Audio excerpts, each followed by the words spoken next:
जगदम्बायै नमः। आदरणीय भक्तजनों, सादर प्रणाम।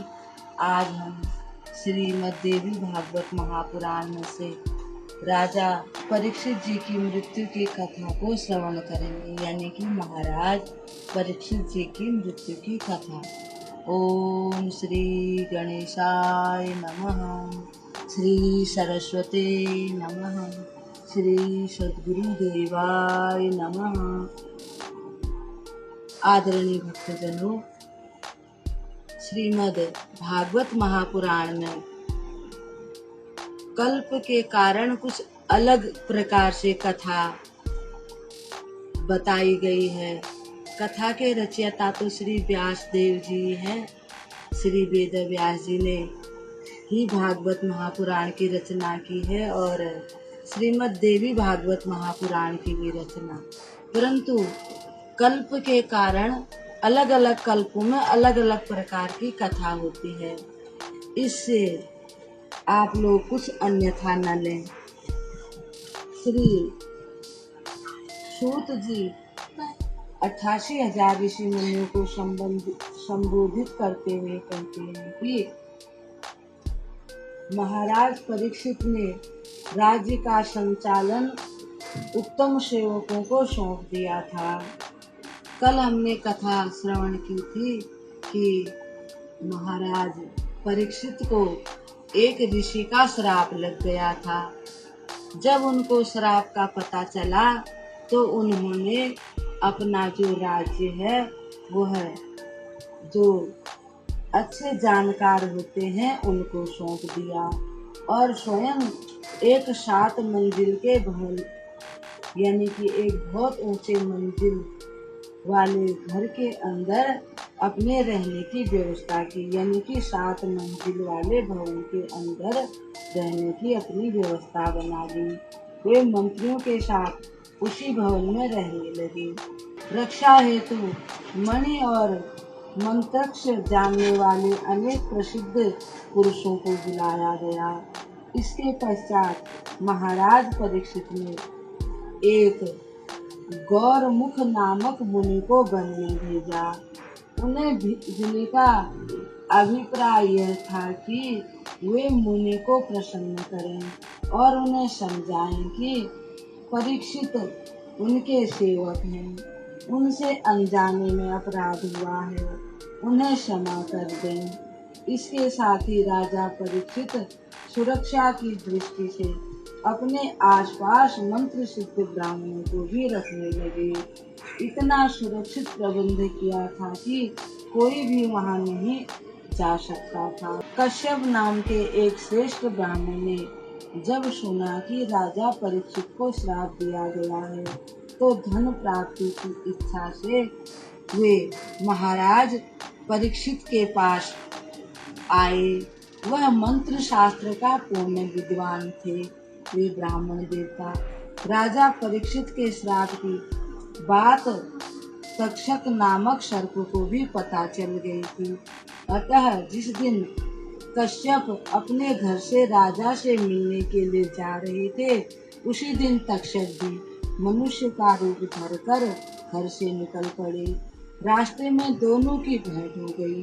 तक्षक ने मंत्रविद कश्यप ब्राह्मण देव से पूछा, महाराज आप इतनी शीघ्रता से कहाँ जा रहे हैं?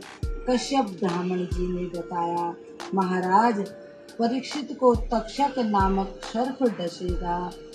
महाराज के शरीर से उसके विष के असर को दूर करने के लिए मैं महाराज परीक्षित के पास जा रहा हूँ।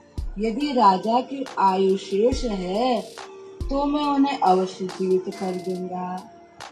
तक्षक बोले, हे ब्राह्मण देवता, वह तक्षक मैं ही हूँ। मैंने मनुष्य रूप धारण कर रखा है। राजा परीक्षित को मैं ही डसूंगा। तुम लौट जाओ, क्योंकि मेरे डसे हुए व्यक्ति की चिकित्सा, यानी उनको कोई नहीं बचा सकता।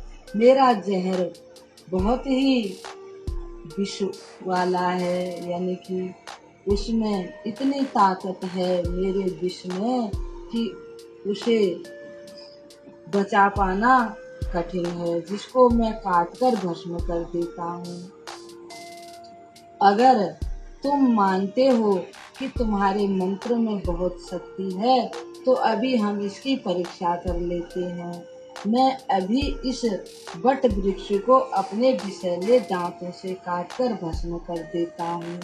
वहाँ पर एक बहुत सुंदर बट का वृक्ष था और परीक्षा लेने के लिए, ब्राह्मण के मंत्र की परीक्षा लेने के लिए और उसके विष की, तक्षक के विष की परीक्षा हेतु तक्षक ने उस बट वृक्ष को काट दिया और उनसे कहा कि तुम अपने मंत्र बल से इसे ठीक करके दिखाओ।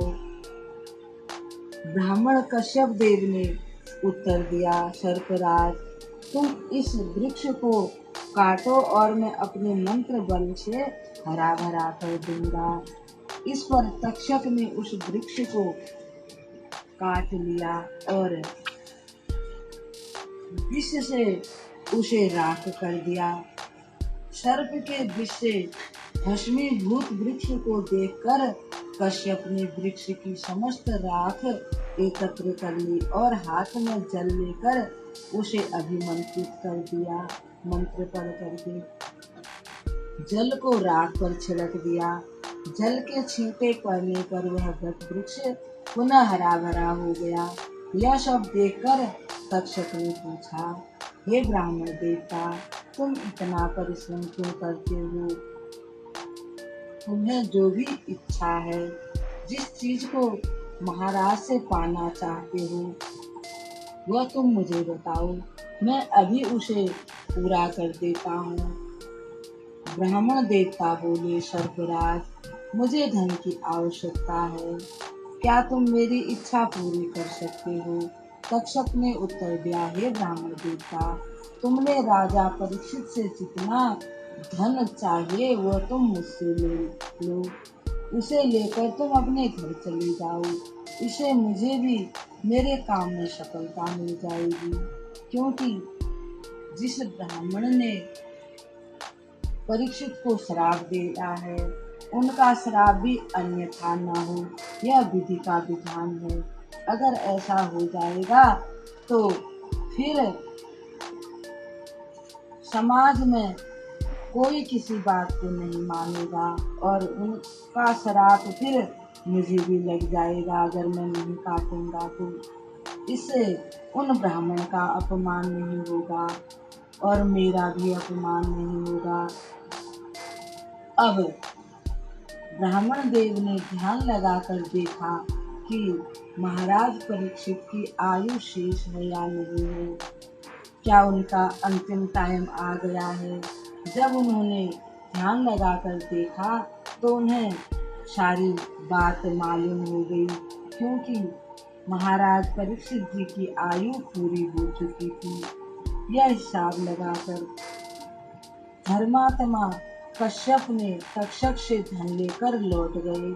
कश्यप को घर वापस भेजकर राजा परीक्षित के प्राण हरने हेतु तक्षक बड़ी तेजी से हस्तिनापुर को चल दिए। तक्षक ने अपने साथ रहने वाले बहुत से नागों को तपस्वी के रूप में राजा के पास भेज दिया कि तुम पहले जाओ और राजा के पास फूल और फल लेकर के जाओ। वे फल फूल लेकर राजभवन की ओर चले। स्वयं तक्षक एक छोटे से कीड़े का रूप धारण कर फल में बैठ गया। पहरेदारों ने ब्राह्मणों को देखकर उनके आने का कारण पूछा।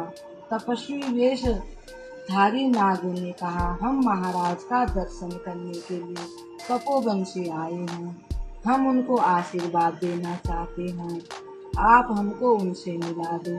द्वारपालों ने जो राजा का आदेश था वह उन्हें बता दिया और कहा, आज महाराज किसी से नहीं मिलना चाहते, आपसे कल ही भेंट हो सकेगी, इसलिए आप लोग कल इस समय पधारने की कृपा करें।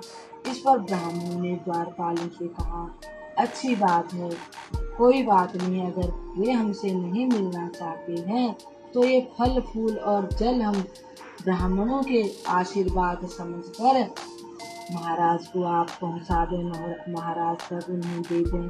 तुम इन सब फूलों को राजा के पास पहुंचा दो। इस पर द्वारपाल ने उनसे फल फूल लेकर बड़े सम्मान के साथ राजा के पास पहुंचा दिए।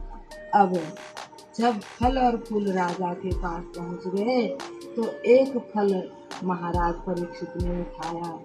ऋषि मुनि का आशीर्वाद समझकर उस फल को जैसे उन्होंने दो भाग में काटा, देखा कि उसमें से एक कीड़ा निकल आया।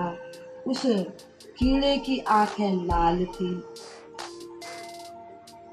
और महाराज ने जैसे ही उस फल को चीरा तो उसकी आंखें काली थी और शरीर लाल था। सूर्यास्त होने पर वह कीड़ा तक्षक नाम के सर्प के रूप में बदल गया। उसने राजा के शरीर से लिपटकर उन्हें डस लिया। उस भयंकर तक्षक नाग को देखकर मंत्रियों के कलेजे कांप उठे। वे भाग चले। सभी द्वारपालों की चीखें निकलने लगी। राजा का जीवन समाप्त करके वह सर्प प्राणी को जलाता हुआ तुरंत उड़कर आकाश में चला गया। राजा परीक्षित के प्राण निकल जाने पर वह जले हुए वृक्ष की भांति पृथ्वी पर धड़ाम से यानी कि बड़े जोर से धड़ाम से गिर पड़े। उनकी मृत्यु देखकर सब लोगों ने करुण विलाप करना प्रारंभ कर दिया। सब रोने लगे। राजभवन में सब खबर पहुंच गई। सारे में विलाप करने लगे। सब अत्यधिक दुखी हो गए। इस प्रकार से इस कथा को हम यहाँ पर विराम देते हैं। कल एक और कथा के साथ आपके सामने उपस्थित होंगे। तब तक के लिए हम आपको प्रणाम करते हैं। ओम श्री जगदम्बायै नमः।